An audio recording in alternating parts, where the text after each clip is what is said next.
제가 이전에 사역했던 교회에 굉장히 죽음에 대해서 두려워했던 집사님 한 분이 계셨습니다. 죽음에 대해서 굉장히 집사님이 두려워했어요. 이분은 구원의 확신을 가지고 계셨어요. 제가 여쭤보면요, 구원의 확신을 가지고 있었습니다. 그런데 죽음을 두려워해서 비행기를 잘 타지 못하는 거예요. 심지어는 높은 빌딩에 올라가지도 못했습니다. 선교는 가고 싶으나 이 비행기가 떨어질까봐, 비행기가 폭파될까봐 이 두려움 때문에 내가 죽으면 어떡하지? 이런 염려 때문에 가지를 못했어요. 본인도 그것이 싫어서 그런지는 몰라도 이게 정상이 아니잖아요. 그렇기 때문에 그것이 좀 안타까운 나머지 정신과 상담 치료까지 받았습니다. 근데 모든 것이 정상이래요. 정상. 그러니까 이분이 여러분 잠도 잘 잡니다. 음식도 잘 드세요. 또 모든 일상생활을 잘 하기 때문에 비행기 타는 것뿐만 아니라 높은 빌딩 올라가는 것 딱 두 가지만 그렇지 다른 것들은 다 정상으로 활동을 하기 때문에 정신과에서도 당연히 정상 판정을 이렇게 할 수밖에 없겠죠. 그런데 죽음에 대한 두려움을 항상 가지고 있는 거야. 이 죽음에 대해서. 저는 그분과 이야기를 나누면서 왜 그렇게 죽음에 대해서 두려워하고 있는지 여쭤보았습니다. 그랬더니 이분은 가끔가다 비행기가 떨어진다라는 거예요. 가끔가다 비행기가 폭파된다라는 거예요. 또 가끔가다 높은 빌딩들이 무너져 내린다라는 거예요. 그러한 사실들을 이제 듣게 되었고 알게 된 이후로 갑자기 그냥 그런 두려움이 임하게 되었다. 그런 이야기를 들었어요. 저는 이분에게 말씀드렸죠. 주 예수 그리스도의 십자가의 죽음과 그 부활을 믿어서 하나님의 자녀가 되는 그 순간 하나님께서는 우리들에게 사명을 맡겨주신다. 사명이 주어진다라고 제가 말씀을 드렸습니다. 주님이 주신 그 사명이 맞춰지지 않으면 하나님이 데려가지 않는다라고 제가 말씀을 드렸어요. 한마디로 주님께서 나에게 맡겨주신 주의 사명이 아직 남아있기만 한다면 결코 죽지 않는다라고 제가 말씀을 드렸어요. 왜냐하면 우리의 생사여탈권은 누구에게 달려있습니까?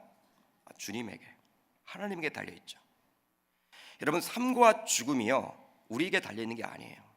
하나님에게 달려있습니다. 여러분, 하나님의 주권을 믿으십니까? 그분이 우리를 만드셨잖아요. 그분이 이 땅에 우리를 태어나게 하셨잖아요. 그렇다면 우리의 인생의 모든 플랜을 그분은 알고 계세요. 그러니까 죽는 날짜까지도 그분은 알고 계시죠. 그렇기 때문에 너무 죽음에 대해서 걱정하지 말라고 말씀을 드렸어요. 이분은 저와 긴 시간 몇 번에 걸쳐서 상담을 했습니다. 그리고 점차적으로 좋아져서 나중에는 그렇게 가고 싶었던 선교 여행도 다녀오게 되었어요. 그렇습니다. 예수님을 믿어서 구원을 받게 되면요, 하나님께서는 하나님 나라를 위해서 사명을 맡겨 주십니다. 그 사명이 무엇인지는요 주변 사람들은 알지 못해요.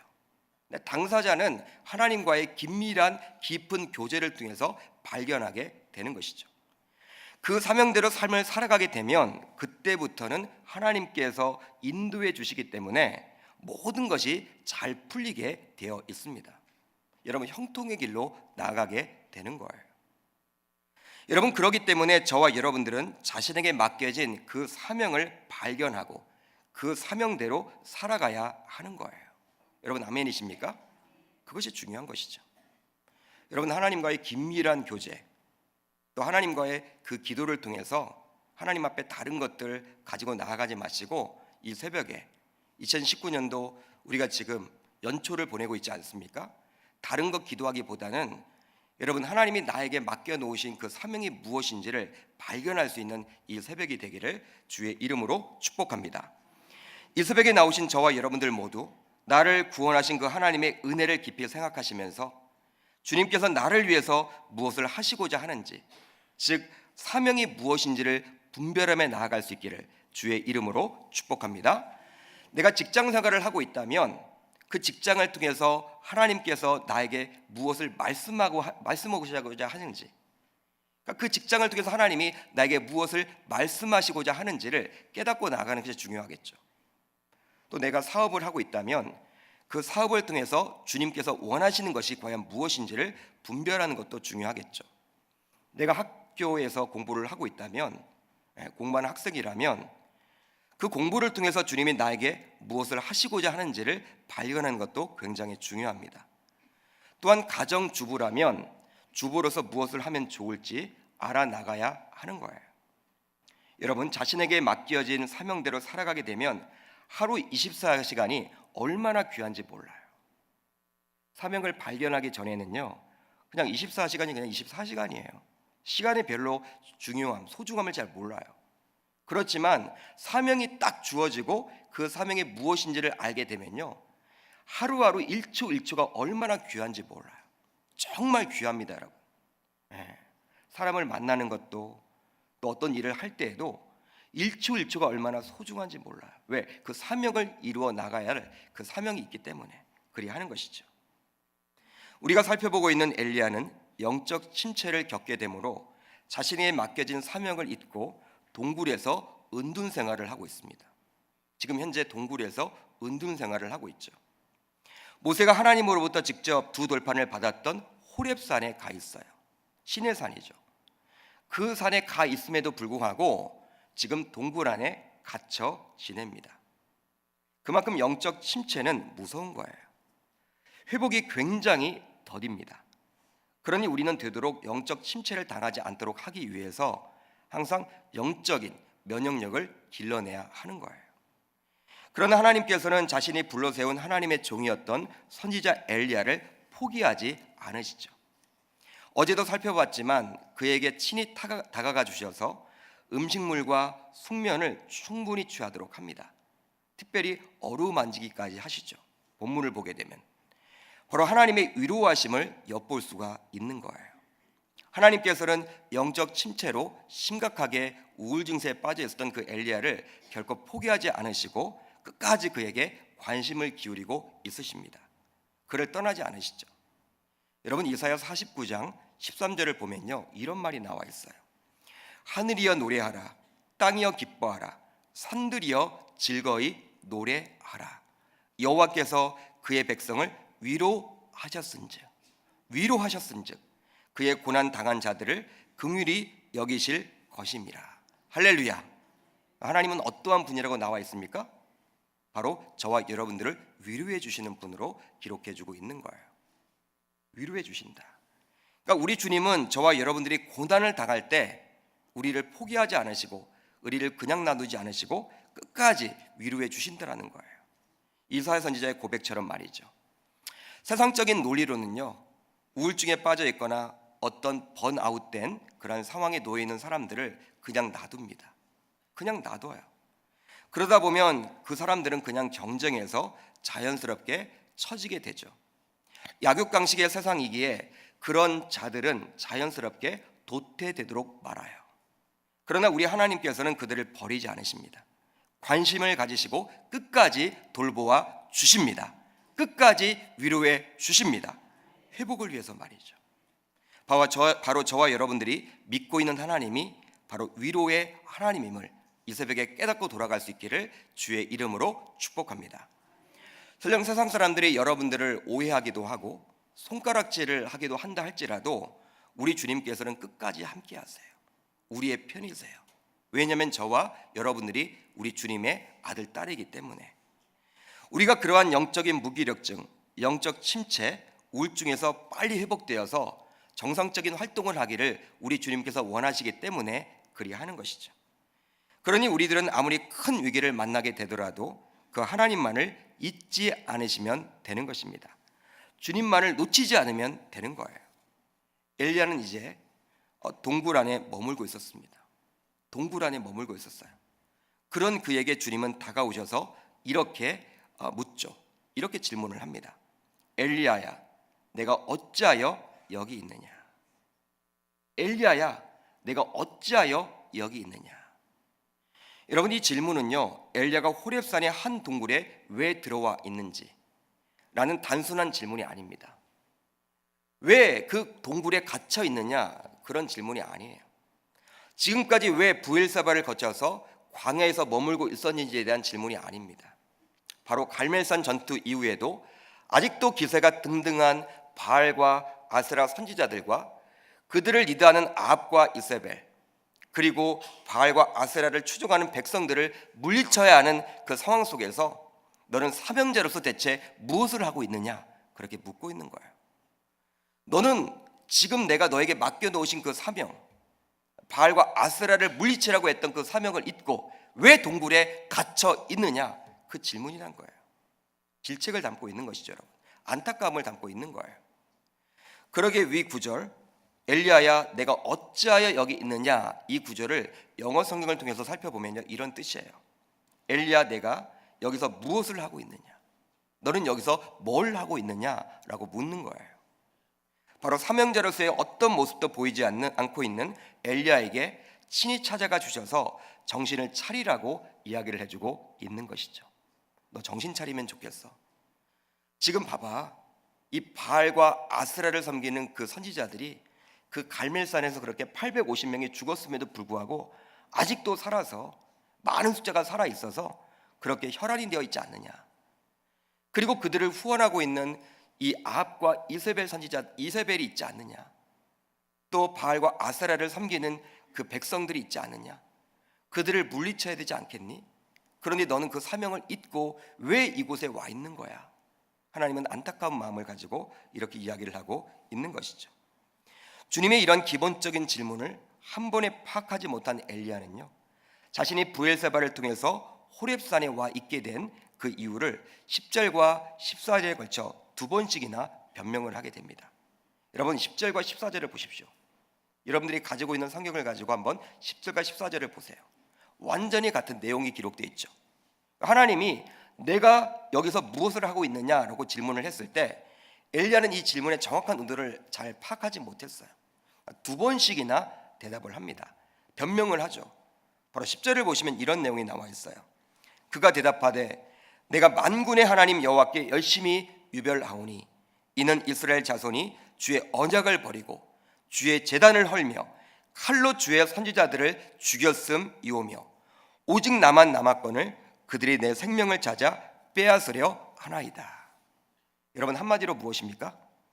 한마디로 어떤 내용이에요? 자신이 이렇게 동굴에 숨어 들어와 있는 것은 어쩔 수가 없었다라는 거예요. 변명을 이야기하고 있는 거예요. 주님, 제가 지금 이 동굴에 숨어 있는 것은 어쩔 수가 없습니다. 엘리야는 자신은 열심히 했지만 이스라엘 자손들이 갈멜산 전투 이후에도 변화가 없이 주의 제단을 헐며 주의 선지자들을 잡아다 죽이는 상황 속에서 나 혼자 남아 있습니다. 하나님의 선지자 나 혼자 남아 있기 때문에 내가 이곳에 숨어 들어왔습니다. 나까지도 죽으면 어떻게 되겠습니까? 솔직하게 이야기를 해요. 이런 엘리야의 고백 속에는 적대자들을 제압할 수 있는 하나님의 초자연적인 능력을 다시 한번 보여달라는 요구가 포함되어 있는지 모르겠습니다. 다시금 갈멜산의 전투와 같은 능력이 자신에게 임해서 뭔가 좀 하고 싶은 그 마음을 표출하고 있는지도 모르겠어요. 이런 상황 속에서 영적으로 다운되어 있는 엘리야의 영적인 눈을 열어주고자 우리 주님께서는 엘리야를 동굴 속에서 나오도록 요청하죠. 그리고 다음과 같이 강한 바람과 지진과 불의 시위를 보여줍니다. 그 내용이 바로 11절로 12절까지의 그런 내용이에요. 우리 한번 자막을 통해서 같이 읽어보도록 하겠습니다. 시작. 여호와께서 지나가시는데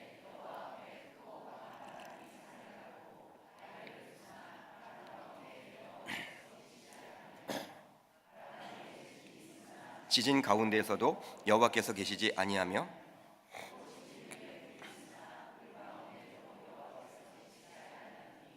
여러분 11절부터 12절을 보게 되시면요, 9절이 여러분 나오죠. 그런데 새 9절이 똑같아요. 공통적으로 나와 있습니다. 어떤 것입니까? 여호와께서 계시지 아니하시며, 여호와께서 계시지 않는다. 여호와께서 계시지 않는다. 바로 강한 바람, 지진, 그리고 불을 통해서 하나님이 현현하지 않는 거예요. 임재하지 않은 거예요.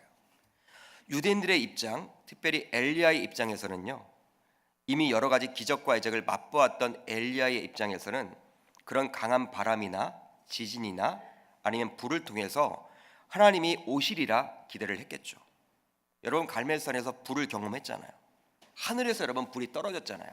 그걸 이미 경험했기 때문에 큰 강한 바람, 그리고 지진, 그리고 불. 여러분 우리 눈에 보일 때 스펙타클한, 아주 여러분 이게 희한한, 보통의 여러분 그런 자연재해가 아니죠. 그런 것들을 통해서 하나님이 임재함을 구약 성경을 통해서 우리가 많이 봐왔기 때문에, 또 엘리야는 본인이 체험을 해봤기 때문에 그걸 기대했을 거예요. 하나님이 그것을 통해서 온다라는 것을.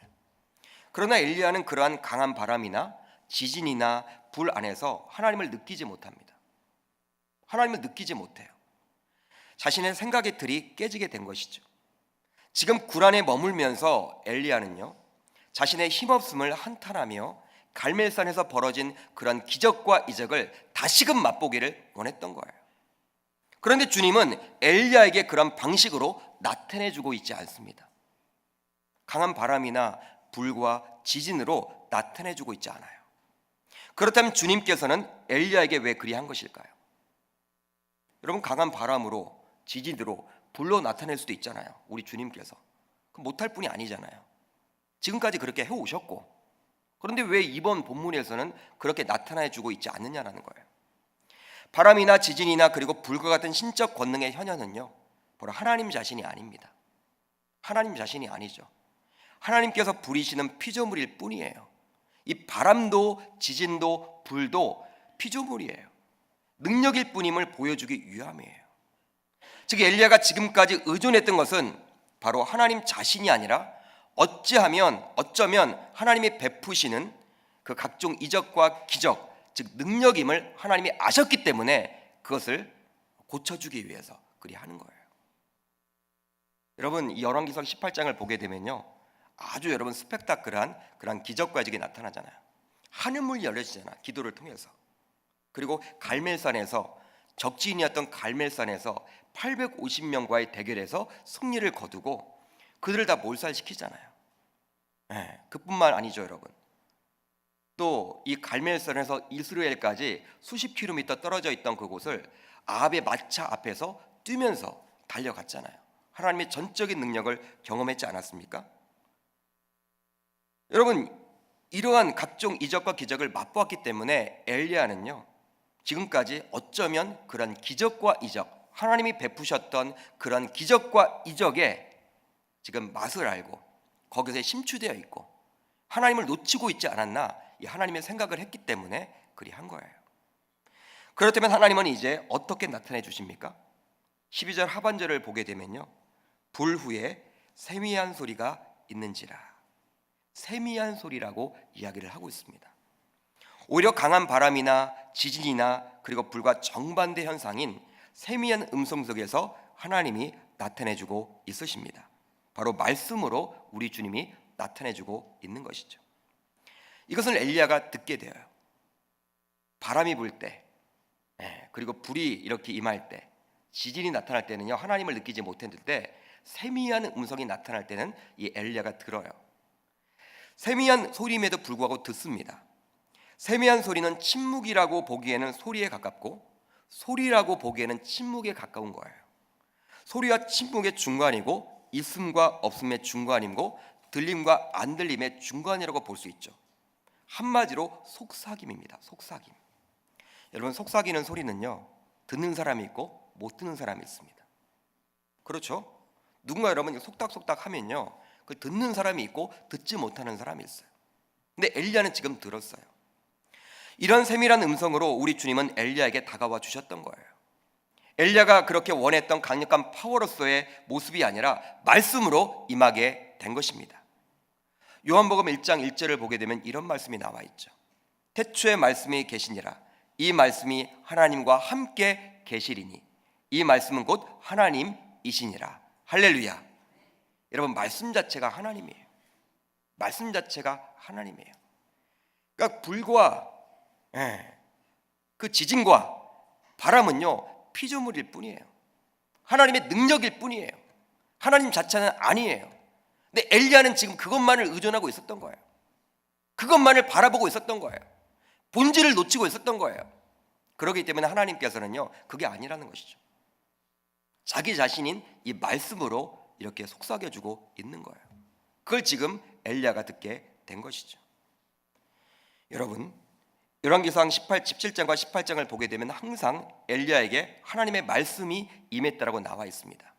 즉 어떤 표현이 나와 있냐면요, 여러분들이 가지고 있는 성경을 보십시오. 열왕기상 17장과 18장을 보게 되시면요, 여호와의 말씀이 엘리야에게 임하여 이르시되, 이 말이 자주 나와 있죠. 이 말이 자주 나와 있어요. 여호와의 말씀이 엘리야에게 임하여 이르시었다. 여러분 17장 초반부터 이 말이 계속 나와 있습니다. 반복되어 나와요. 그런데 어제부터 살펴본 19장에 들어서는 이런 내용이 전혀 나와 있지 않습니다. 전혀 나와 있지 않아요. 갈멜산 전투에서 승리를 거두었습니다. 그리고 하나님께 기도함으로 하늘의 문이 열려서 이 3년 6개월 동안 땅에 우로, 즉 이슬조차도 내리지 아니했고 비가 내리지 아니했는데 엘리가 기도함으로 큰 비가 내리게 되었어요. 그뿐만이 아니라 수십 킬로미터 떨어진 이스라엘까지 아방의 마차 앞에서 뛰어가게 되는 그런 기적과 이적을 맛보게 되었어요. 이런 하나님의 능력을 충분히 맛보았음에도 불구하고 19장에 들어와서 이세벨이 죽이겠다라고 협박을 하자 엘리야는 하나님께 묻지도 않아요. 하나님께 묻지도 않습니다. 여러분, 그러한 중요한 결정을 할 때는 하나님께 물어야 되지 않을까요? 저와 여러분들이라면 하나님께 묻지 않겠습니까? 여러분, 먼 곳에 이사를 가려고 하면요, 하나님께 물어요, 안 물어요? 묻죠. 하나님, 어디로 이사를 가야 합니까? 지금 이세벨이 나를 죽이려고 하는데 이게 지금 어떠한 일입니까? 하나님의 말씀이 그렇게 임했던 엘리야지만 19장에 들어와서는요, 하나님 앞에 기도하지 않아요. 하나님께 매달리지 않아요. 그렇게 중요한 결정을 하고 있음에도 불구하고 묻지 않고 이 이세벨이 죽이겠다고 협박을 하자 어떻게 합니까? 바로 그 자리에서 남유다의 최남단인 이 부엘세바까지 도망을 칩니다. 자신의 목숨을 구하기 위해서. 그뿐만이 아니에요. 하룻길을 광야로 더 들어가서 로뎀나무 아래 머무르게 된 거예요.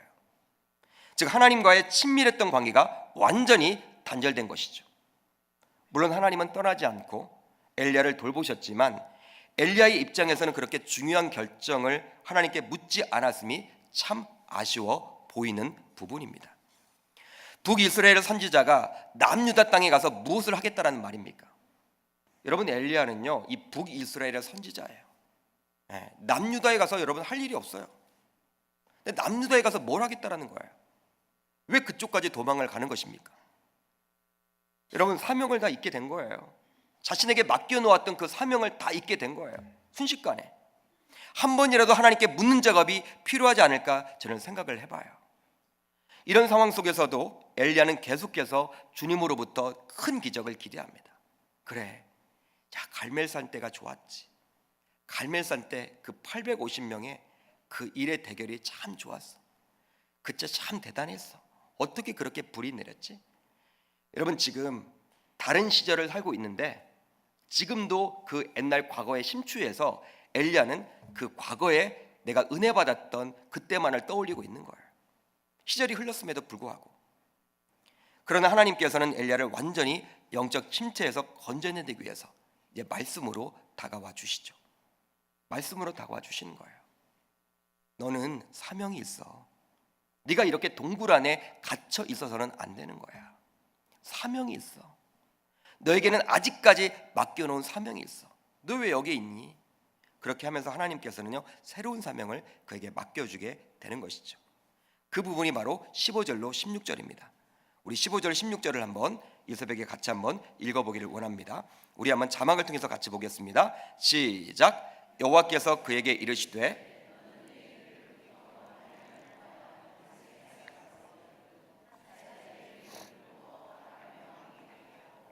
너는 또 님시의 아들 에후에게 기름을 부어 이스라엘의 왕이 되게 하고 또 아벨무홀라 사밧의 아들 엘리사에게 기름을 부어 너를 대신하여 선지자가 되게 하라.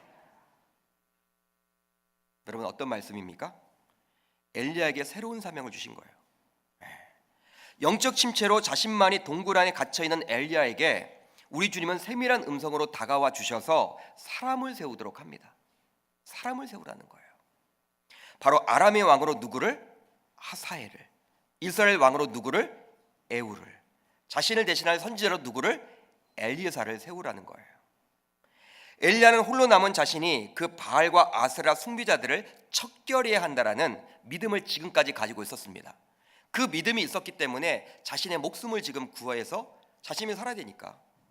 여러분, 갈멜산 사건 이후로도요, 이스라엘 백성들이 주의 제단을 이렇게 회파하고 주의 제단을 회파했어요.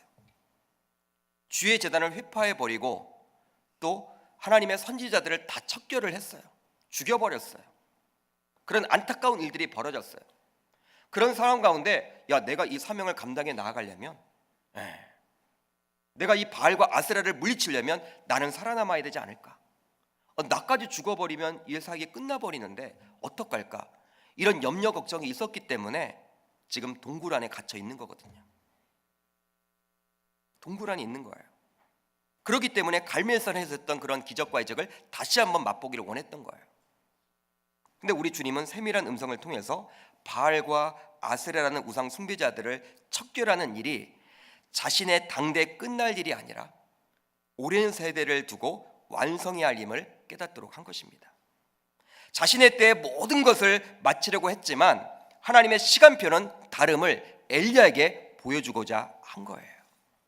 실제로 열왕기하 8장부터 10장을 보게 되면 이 하사엘과 에후와 엘리사에 대한 이야기가 나옵니다.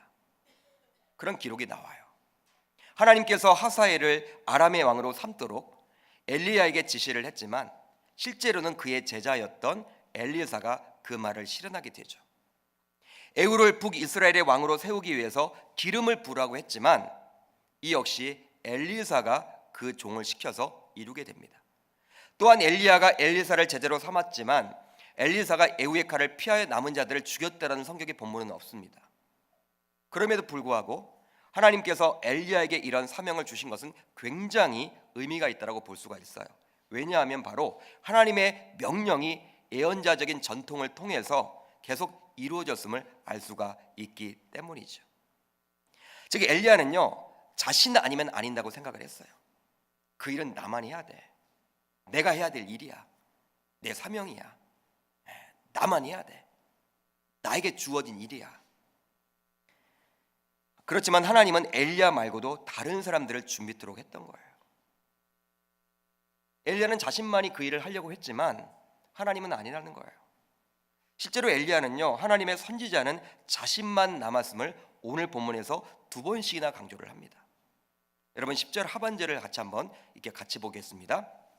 우리 같이 읽어보겠습니다. 시작. 오직 나만 남았거늘 그들이 내 생명을 찾아 빼앗으려 하나이다. 14절 하반절을 또 같이 볼까요?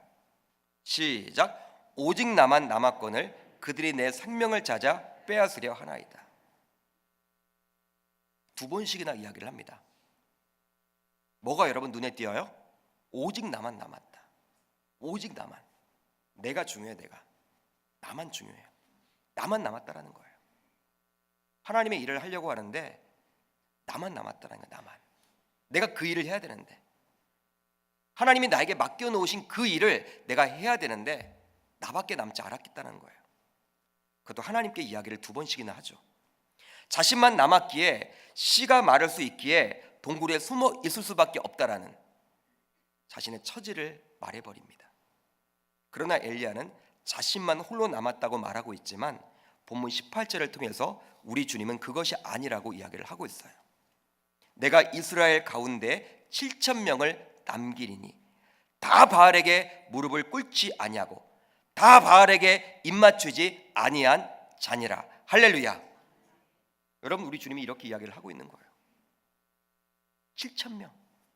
갈멜산에서는 그 850명이었는데, 바알과 아스라 선지자 850명이었는데 하나님의 선지자를 몇 명 남기겠다?